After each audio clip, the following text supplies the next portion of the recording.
Hello నమస్తే అస్సలం వాలేకుం. ఈరోజు నేను ఆలూ చికెన్ చేశానండి. ఆలూ చికెన్ కర్రీ చాలా టేస్టీగా ఉంటుంది. దీనిని మనం రైస్ లో గానీ చపాతీలో గానీ తినొచ్చు.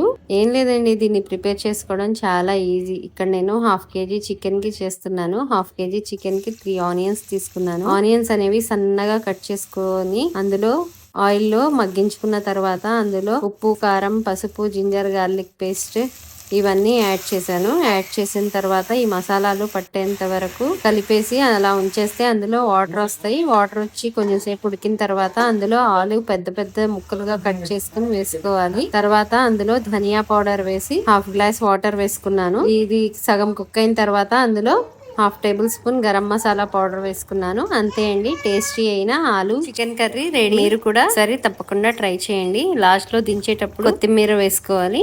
Thank you for watching. Bye.